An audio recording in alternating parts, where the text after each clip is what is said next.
A paz do Senhor, sejam bem-vindos ao canal Recalculando a Rota. Estamos iniciando mais um trimestre do ano de 2022. Nesse trimestre nós vamos estudar sobre o livro do Apocalipse. Um livro que apresenta grandes desafios, mas que também é um livro que traz bastante esperança para o cristão. Terminamos o trimestre que falávamos sobre o livro do profeta Ezequiel. E a lição de hoje, nós vamos ver o Apocalipse, o livro da revelação. Uma introdução do livro do Apocalipse. Claro que se trata de um livro muito rico, muito extenso, e vamos tentar ao máximo trazer informações que é relevante para você estudar o livro do Apocalipse, para você entender um pouco melhor. Porque quando a gente lê o livro do Apocalipse, a gente lê narrativas nos evangelhos, nós lemos também narrativas em Atos dos Apóstolos, a igreja apresentando a ação de alguns apóstolos e como a igreja cresceu nesse primeiro momento. E temos também cartas instruindo a igreja, instruindo em situações pontuais. Quando a gente chega no livro do Apocalipse, que aparece tanta simbologia, tanta coisa diferente, isso acaba trazendo uma certa dificuldade para se entender do que se trata ali. Sem contar a associação que a gente vê constantemente de Apocalipse com catástrofe. Quando, por exemplo, aconteceu o ataque às Torres Gêmeas, as pessoas diziam, é o Apocalipse. Quando começam a guerra, as pessoas, olha, tá vendo? Está acontecendo o Apocalipse. E, na verdade, não se trata de situações catastróficas. Apocalipse é revelação. Por isso o tema da lição é o livro da revelação. Já logo no início, nós vamos ver no texto áureo, o João dizendo que se trata de uma revelação. E por se tratar de uma revelação, o termo utilizado no grego é apocalipse. Esse termo traduzido para nós é revelação. Então sempre que aparece revelação no livro, o termo está lá, Apocalipse, no grego. E a gente vê o livro do Apocalipse como um livro de mistério. E o intuito não era apresentar mistério, era apresentar revelação, que está ali já é muito claro. Só que nós temos a tendência de querer encontrar detalhes, mais detalhes, e cavando, o que é para ser revelado já está lá revelado. E o que não é para ser revelado não foi revelado. Existem coisas que não eram o objetivo de serem reveladas. Então a nossa lição vai girar em torno desse entendimento, de ver um pano de fundo, em torno desse livro que é tão diferente dos outros no Novo Testamento. Nós até temos algumas coisas com linguagem apocalípticas na carta aos Tessalonicenses, nós temos algumas coisas muito pontuais nos evangelhos e temos bastante coisa no Antigo Testamento, nos escritos dos profetas, nos textos dos profetas, como Zacarias, Ezequiel, Daniel, Isaías, nós percebemos ali alguns capítulos que utilizam da linguagem muito parecida com a do texto do Apocalipse, do livro do Apocalipse. Se você é novo aqui no canal, eu quero te avisar que os slides que são utilizados aqui, eles ficam disponíveis no primeiro comentário. O primeiro comentário vai estar fixado com um link que vai te direcionar para o Google Drive. E você vai baixar esse slide através do Google Drive, sem risco de vírus e totalmente gratuito, para facilitar no seu processo aí de construir a sua aula, caso você tenha como utilizá-lo. Para você que ainda não é inscrito, junte-se a nós, se inscreva, ative as notificações, porque toda vez que a aula sair, o YouTube vai te notificar.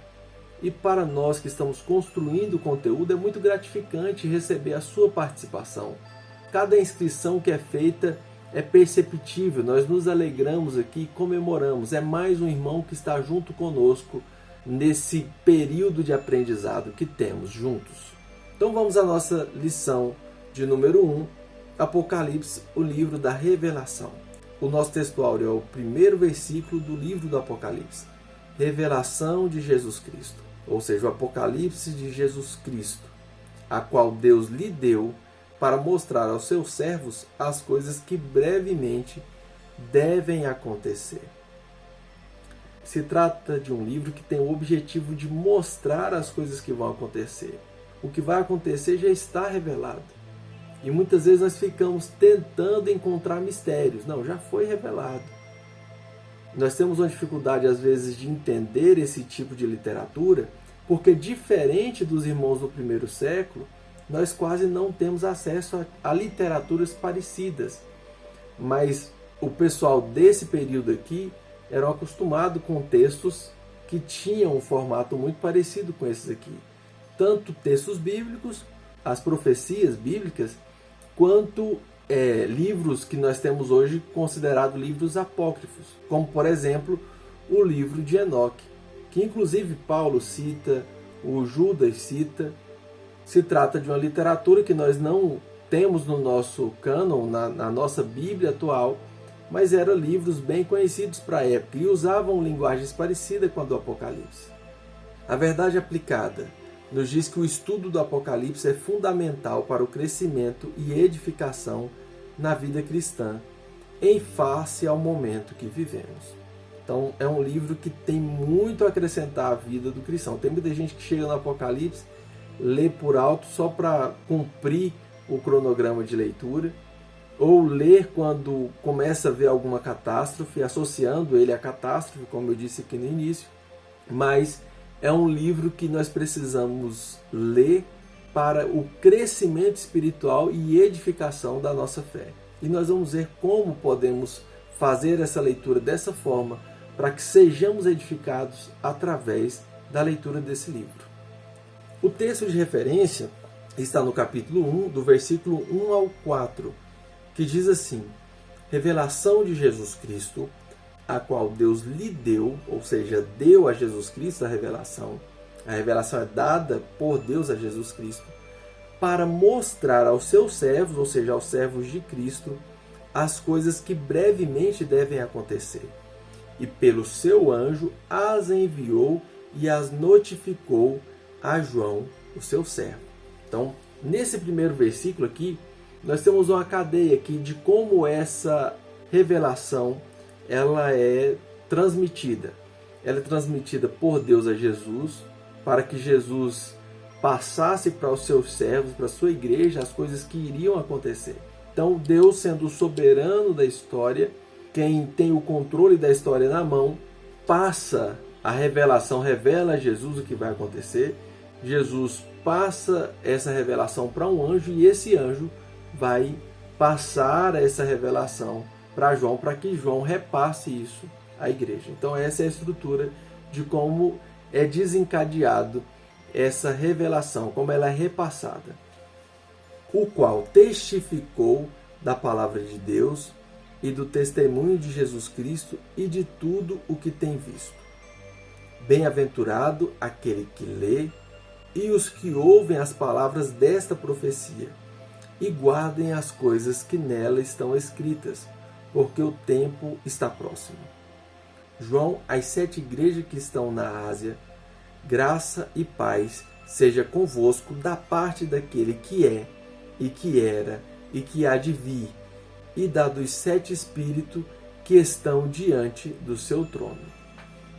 Nós vemos aqui no capítulo 4 que o João recebe a revelação, ele escreve uma carta para as igrejas da Ásia, e nessa carta ele expressa o que ele viu, o que foi visto e que foi dito para que ele escrevesse e repassasse às igrejas da Ásia. E esses escritos chegaram até nós. Então ele escreve em formato de carta. Nós percebemos que ele está escrevendo em carta por causa do capítulo 4, a saudação que ele faz a essas igrejas. Nós temos no capítulo 2 e 3 pontos muito específicos que é direcionado, é carta mesmo literal a essas 7 igrejas da Ásia.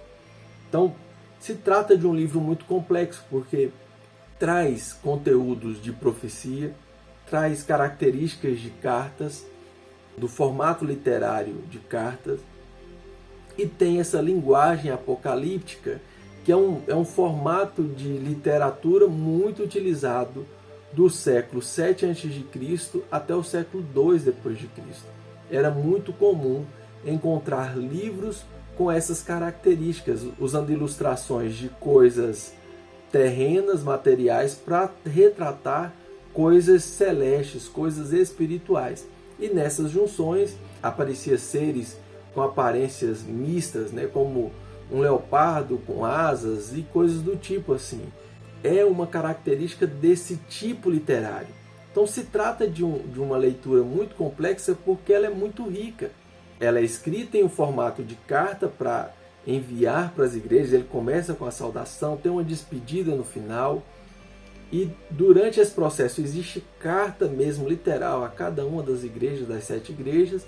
E depois ele entra num formato mais apocalíptico, com esse tanto de figura e com esse tanto de simbologia, que para nós está um tanto distante, mas para esse povo aqui, dessa época, os irmãos que leram essa carta no final do primeiro século, conseguiam com facilidade entender um pouco melhor essas simbologias. Apocalipse é um tipo literário repleto de símbolos, e isso assusta os leitores atuais, mas como eu disse, para os leitores daquela época, se tratava de um tipo literário muito comum e muito utilizado naquele momento. Porque essas pessoas que escreviam textos nesse sentido, era basicamente uma literatura muito familiar para o pessoal da comunidade judaica, eram pessoas que acreditavam em uma realidade espiritual, céu, onde Deus está governando de forma visível, e uma realidade terrena, que é a que nós conseguimos ver. E para essas pessoas não havia separação, elas estavam trabalhando em conjunto constantemente, só que nós não conseguimos perceber. Há uma ação de Deus na história constantemente. Tudo que acontece, há um toque de Deus em tudo que acontece. O que essas pessoas relatam é justamente a ação de Deus na história que as outras pessoas não conseguem perceber. O que os profetas proferiram como mensagem de Deus era justamente a ação desse Deus que atua na história, mas que o ser humano não consegue perceber, não consegue ver. Esses escritos, os proféticos, o escrito do Apocalipse, mostram uma realidade que não é visível para o ser humano, que se distanciou de Deus e não consegue perceber essa realidade. E para a igreja do primeiro século, no final do primeiro século, que está sofrendo uma perseguição do imperador romano, Domiciano, muitos dos irmãos poderiam pensar em desistir por olhar para essa realidade aqui presente e ver as coisas difíceis, achar que as coisas estão difíceis. Então, o João recebe essa revelação para dizer que Deus está no controle da história e mostrar, revelar para essa igreja a consumação da história onde Deus julgaria os seres humanos, onde Deus julga a todos e dá galardão aos que permaneceram fiéis, aos que continuaram fiéis, dando testemunho do Cordeiro de Deus que foi enviado para redimir a humanidade, para reconciliar a humanidade. Os profetas, quando eles relatam coisas celestiais, eles estão dizendo de situações que estão acontecendo no âmbito espiritual, onde Deus está entristecido por causa da ação do povo de Deus, mas que a partir do momento que eles se arrependessem, isso aconteceria em um tempo específico, e Deus já está vendo isso acontecer na história, eles retornariam para Israel, retornariam para sua terra. Então, esse tipo de literatura, como nós estudamos na lição do profeta Ezequiel, trata de situações que mostram o controle de Deus na história. João também tem que utilizar de simbologias para explicar coisas que ele nunca viu antes, realidades que ele não conhece. Então, ao descrever dessa forma, dificulta um pouco para nós que estamos muito distantes, para aquele pessoal que era mais próximo ali, que tinha vários livros escritos na época, nesse formato. Alguns escritores citam, por exemplo, no mínimo, os mais importantes, 10 livros não canônicos, fora os escritos que nós temos na Bíblia, que traz passagens apocalípticas. E no mínimo 10 livros não canônicos desse período aqui que esse pessoal tinha acesso com essa linguagem. Então era algo mais comum para eles. Para nós é um tanto complexo. É porque o João aqui e tanto Ezequiel vai ter que utilizar de termos materiais para tratar de realidades no mundo espiritual. Uma coisa que dificulta muito, por exemplo, o livro de Ezequiel, aquela coisa de rodas rodando dentro de outras rodas, a gente fica olhando e tentando entender aquilo, é tudo tão complexo, e para eles também eram difíceis de descrever isso, e eles tentam da melhor forma possível. O termo Apocalipse significa revelação, mas tendemos a querer dificultar as coisas. Ao invés de olharmos para o que está revelado, nós tendemos a ficar buscando coisas ocultas. E nós precisamos focar no que está revelado, no que foi revelado. Esse livro tem como objetivo apresentar uma realidade transcendente, uma realidade onde Deus governa, o que nós chamamos de céu, de realidade celestial. E também mostra uma rivalidade do bem contra o mal, uma oposição. Nessa realidade terrena existe uma oposição, o mal tentando a todo custo manter as pessoas distantes de Deus e, por consequências, levá-las para o inferno, levá-las para um lugar de sofrimento eterno. E muitas vezes as pessoas imaginam, inclusive os filmes romantizam muito isso, tentando colocar o mal em uma batalha onde eles estão no mesmo nível do bem. E na verdade essa batalha de forma igualitária não existe, porque o mal já foi vencido. Foi vencido na cruz através do sacrifício de Cristo. Então não existe esse duelo de igualdades. O mal já foi vencido e Satanás sabe que porque já foi vencido, ele tenta a todo custo enganar as pessoas. E o livro tem como objetivo mostrar essa transcendência, mostrar um Deus glorioso que tem o controle da história na mão, e por mais que Satanás tente se opor, Deus continua no controle da história e será galardoador de todo aquele que perseverar, de todo aquele que resistir até o final. E por consequência, os que não perseveraram serão condenados junto com Satanás. Então, olhando essa perspectiva, o livro do Apocalipse não é um livro para deixar o cristão assustado. É um livro para trazer esperança para o cristão. É um livro para nos dar esperança e não nos trazer medo. Diante das perseguições enfrentadas por causa do testemunho da igreja, o livro traz a revelação da ação de Deus no curso da história. O João está numa ilha, está isolado por causa da mensagem do Evangelho. Como eu disse, esse texto foi escrito no período de Domiciano, um período que a igreja sofreu grande perseguição. Nero, por volta da década de 60 do primeiro século, perseguiu, mas havia mais questões pessoais.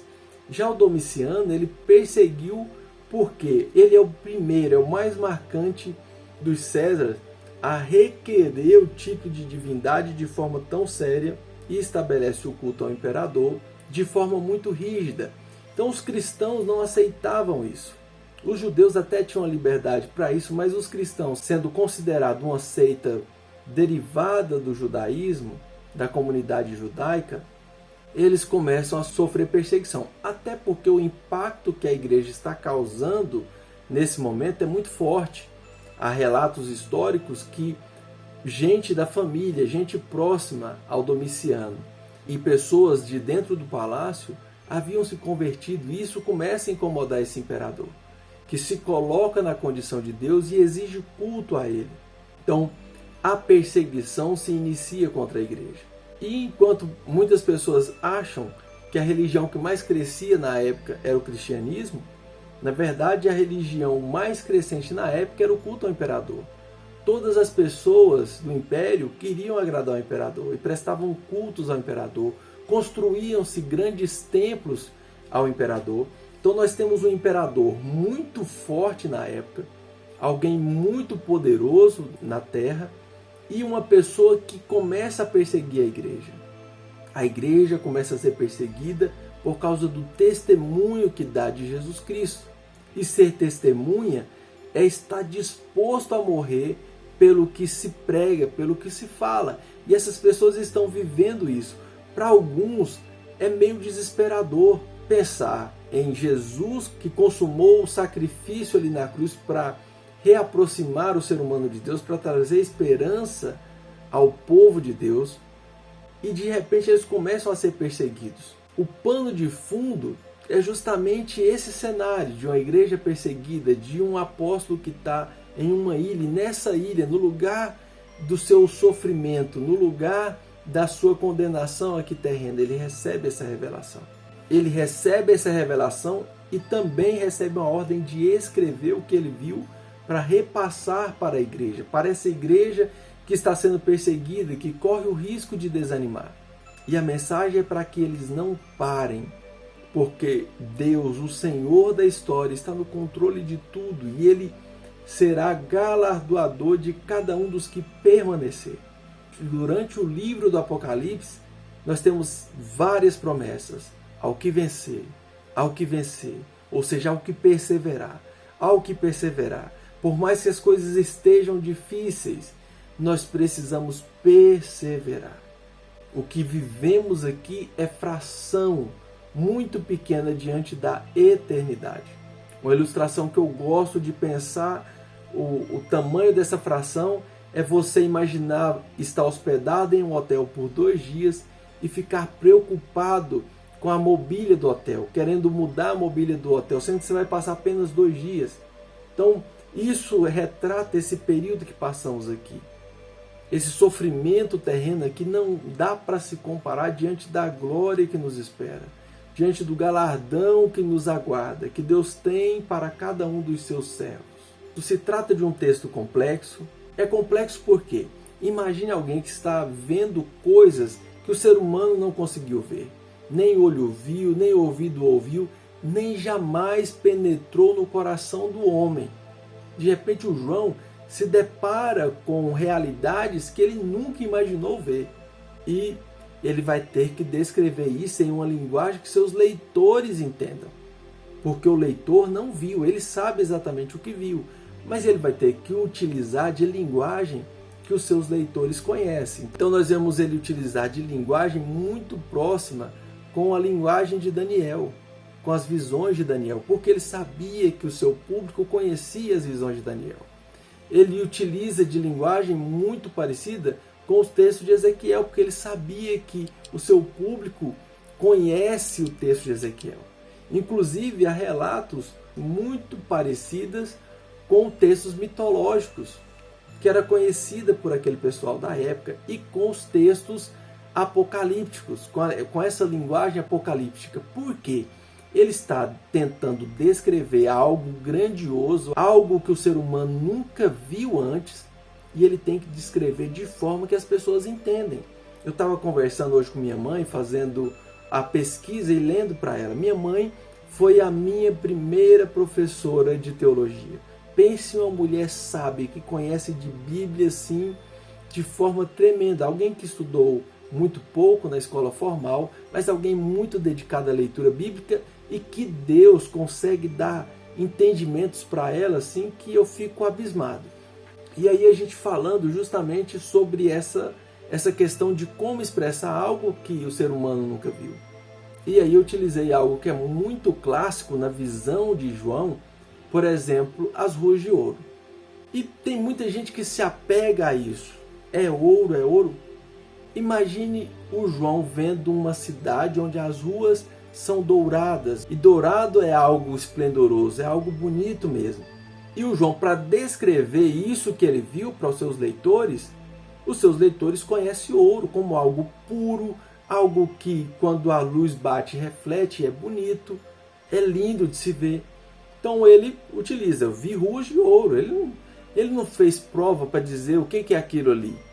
E aí tem gente que fala assim, não, mas é ouro mesmo, porque ouro é algo grandioso, é algo rico, nós vamos pisar em coisas ricas. Isso para Deus é nada. Ouro é coisa terrena. Jesus diz que o tesouro da terra, os tesouros da terra que nós acumulamos aqui, são coisas que a ferrugem, a traça, que é consumido pelo tempo, são coisas passageiras. O ouro terreno se trata de algo passageiro.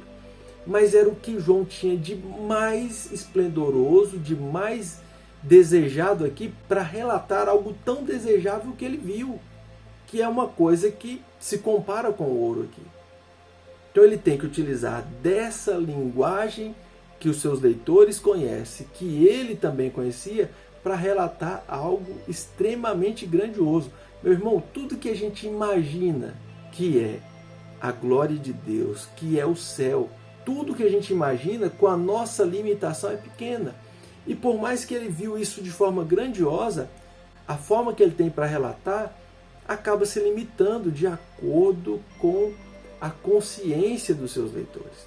Então, nessa tentativa de explicar, é utilizado tanto simbolismo que nós temos dificuldade de entender, até porque nós não temos costume com esse tipo de simbologia que era tão comum no primeiro século. E durante o trimestre, nós vamos trabalhar um pouco mais sobre essa simbologia. Eu vou trazendo algumas informações a mais sobre esse tipo de simbologia. Estamos começando o trimestre, eu quero dar uma dica especial para você. Leia o livro do Apocalipse do começo ao fim, pelo menos uma vez.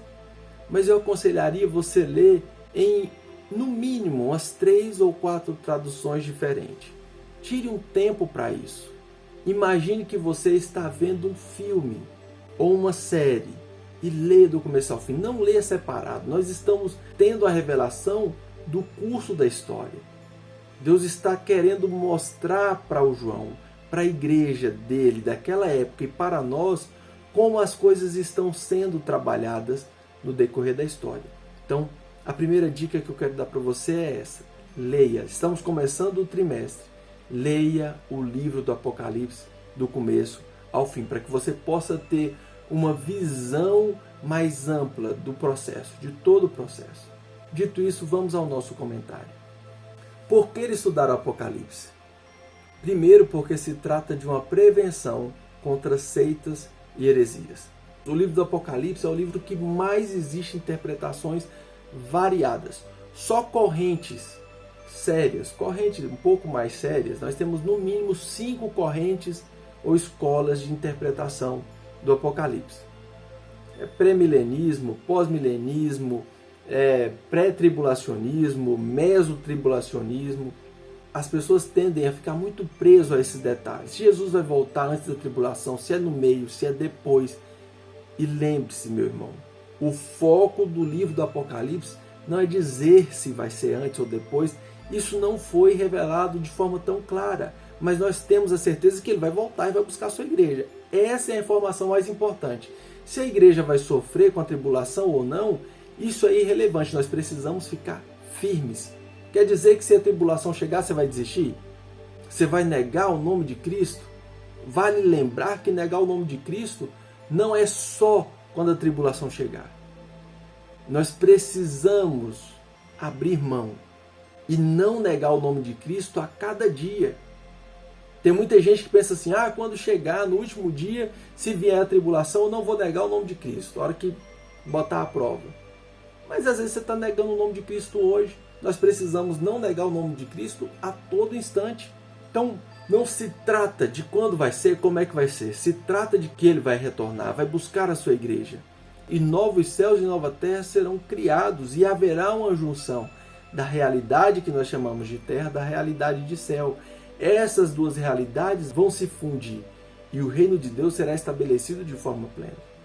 Nessa busca de tantas interpretações, nós temos algumas seitas que pega pesado e aí a coisa desanda muito. E como essas pessoas andam com a Bíblia debaixo do braço, tem muita gente que acha que se trata de mais um grupo de cristãos sérios. E quando a gente estuda o livro do Apocalipse de forma mais séria, a gente consegue estar preparado para lidar com esse tipo de situação. Estudar o Apocalipse é importante porque se trata de um chamado à santificação. Quando nós deparamos com as revelações das profecias que se cumpriram, estão se cumprindo e que ainda vão se cumprir, nós percebemos a urgência do chamado da igreja a uma vida de comunhão estreita com Deus. No final do livro do Apocalipse, há um importante alerta de Jesus à sua noiva, para que permaneça em santidade. Sem santidade, ninguém verá a Deus. Santidade é o requisito para estar com Deus, porque Deus é santo. Então a igreja precisa buscar a santidade.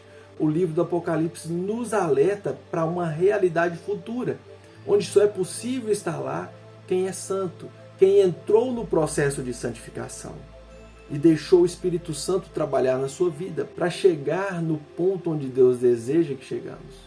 Quando estudamos o Apocalipse, o livro do Apocalipse, nós somos exortados a evangelizar, porque lembramos que existem pessoas que ainda não foram alcançadas por essa realidade, pela graça divina.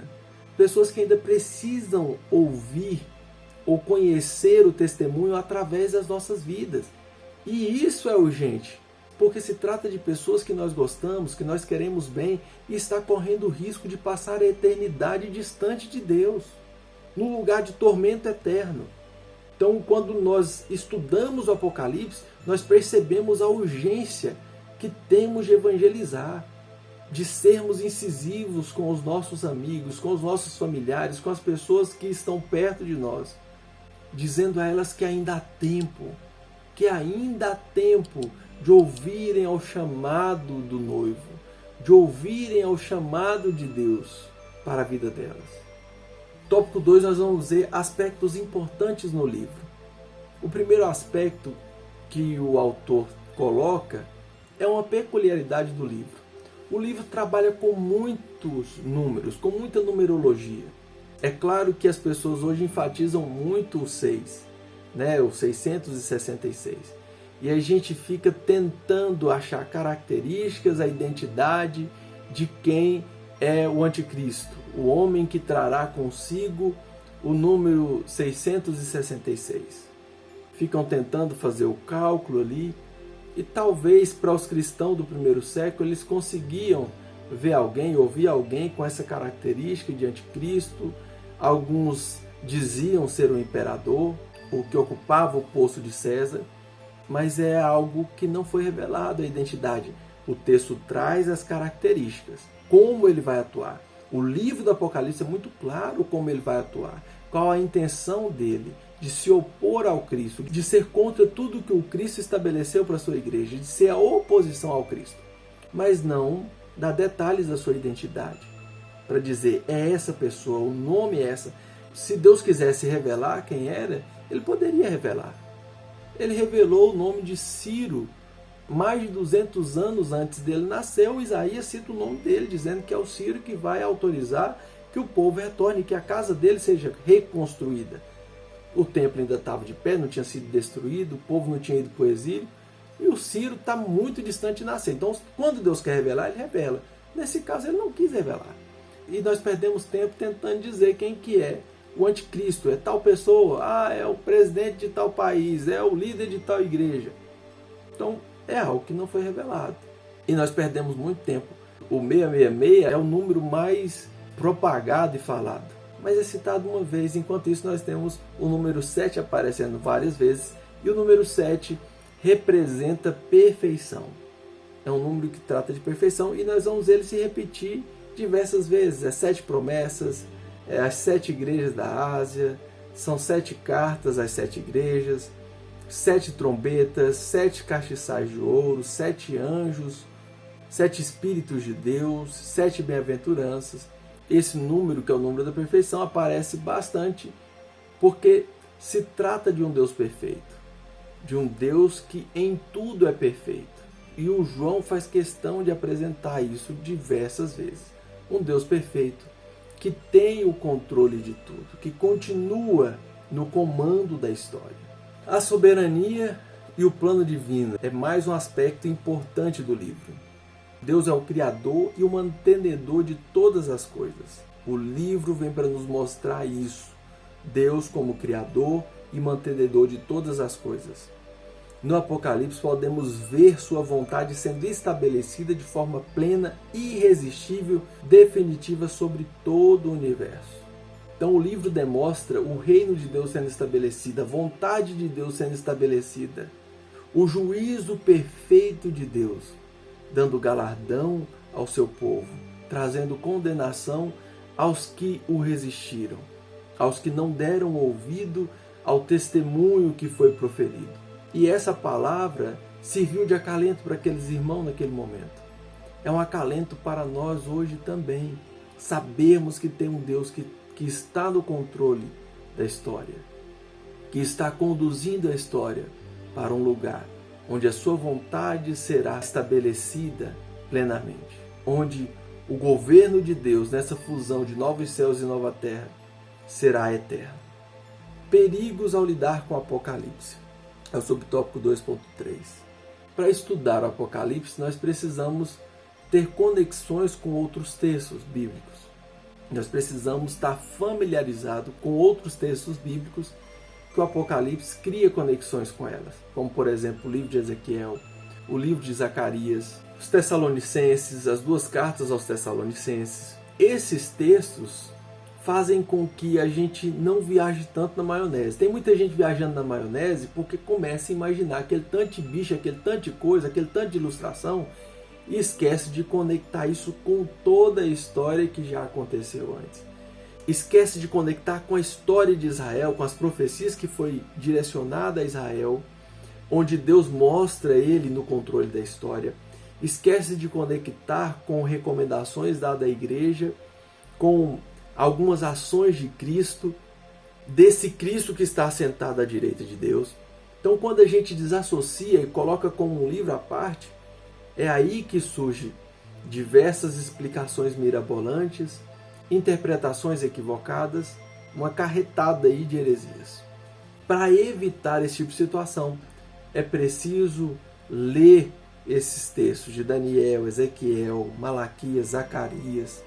Esse método de estudo é lento, isso vai demandar tempo, contínuo e trabalhoso, mas é dessa forma que se evita interpretações particulares e errôneas da palavra de Deus. Há coisas que Deus simplesmente não quis revelar. Não sabemos exatamente quando será a data da vinda de Cristo. Não conhecemos a identidade do anticristo. Sempre que aparece qualquer nome apontando para o anticristo, nada mais é do que especulação, porque o texto não dá margem para isso.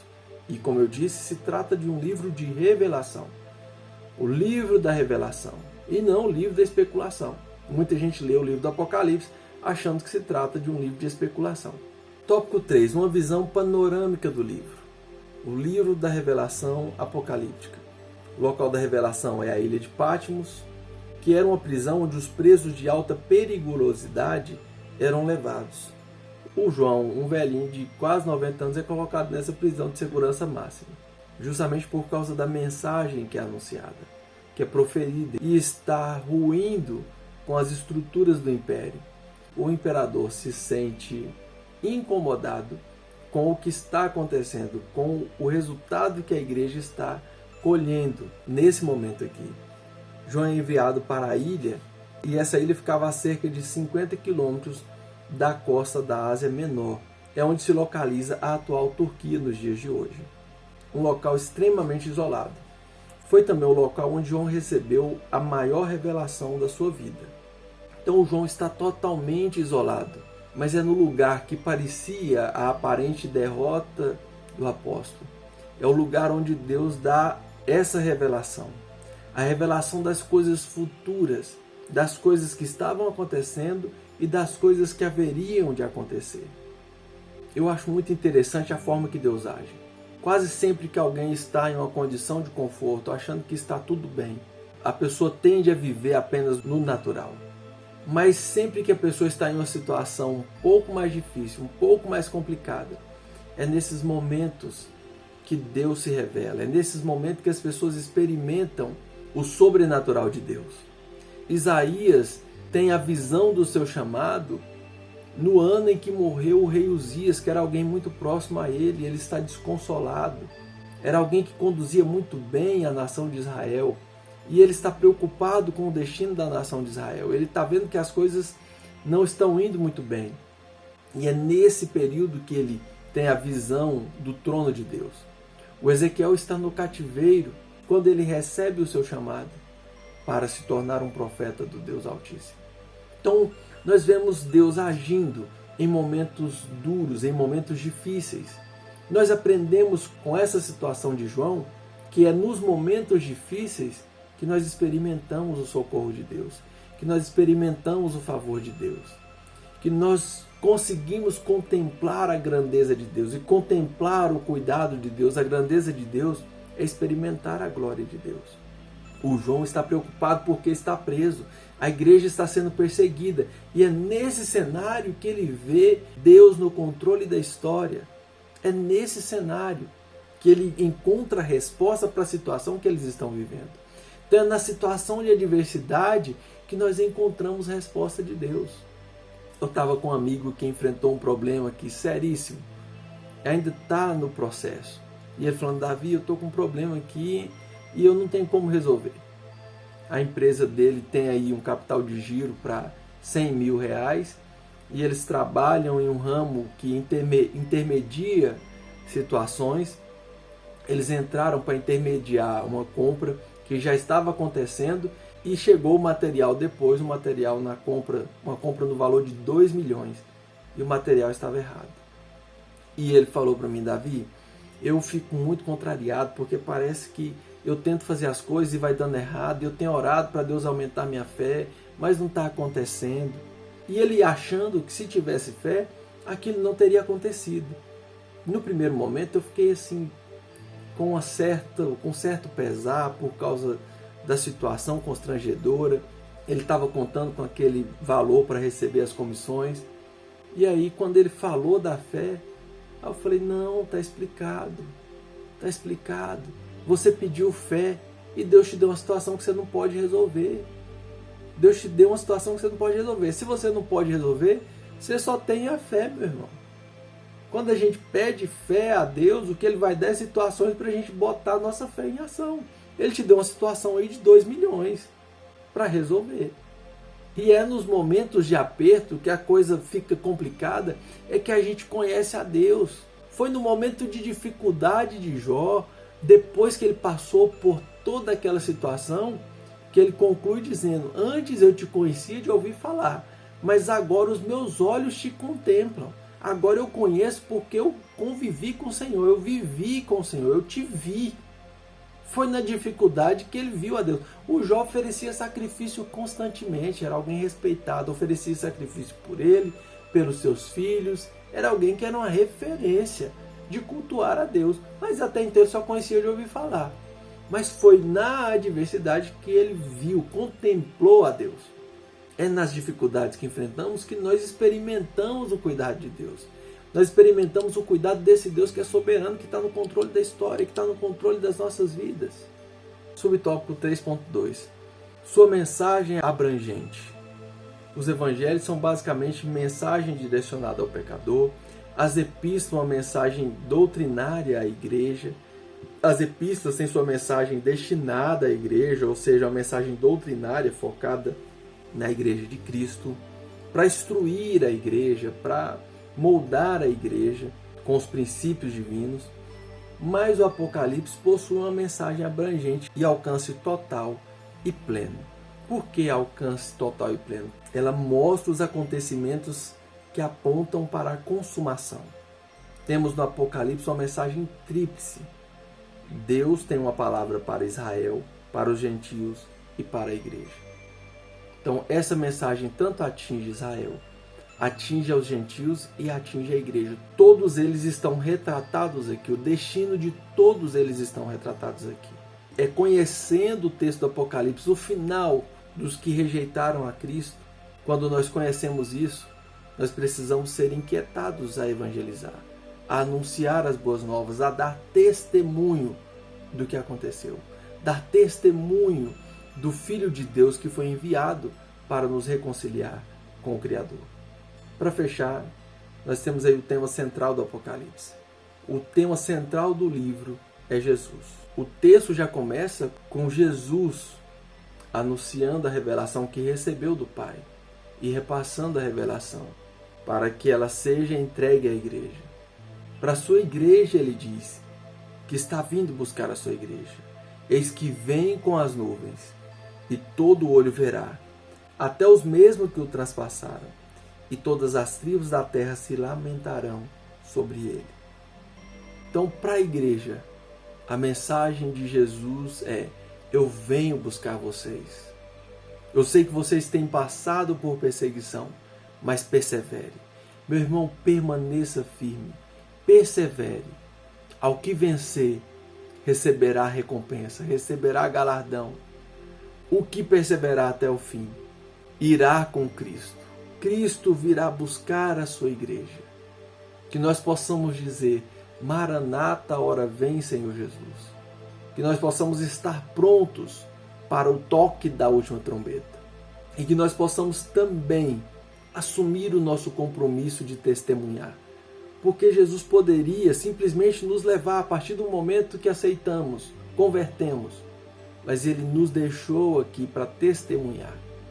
No último capítulo de Mateus, Ele diz aos seus discípulos: todo o poder me foi dado no céu e na terra. Ele já havia recebido o poder e os discípulos talvez imaginaram que naquele momento ele derrubaria o Império Romano, estabeleceria o seu reinado aqui na terra. Mas depois de dizer isso, que recebeu o poder, ele diz aos seus discípulos: ide e fazei discípulos em todas as nações, ensinando a guardar tudo o que eu vos ensinei. Então, que nós possamos olhar com essa esperança para o futuro, que nós possamos também estar firmes na nossa responsabilidade de dar testemunho, de fazer discípulos em todas as nações. Na centralidade do Apocalipse para a igreja, a nossa esperança é reacesa, é reavivada no aguardo desse grande dia, desse momento em que Jesus virá nos buscar. E para os que rejeitaram, infelizmente, a situação deles é de sofrimento eterno, de ser lançado junto com o inferno no lago de fogo.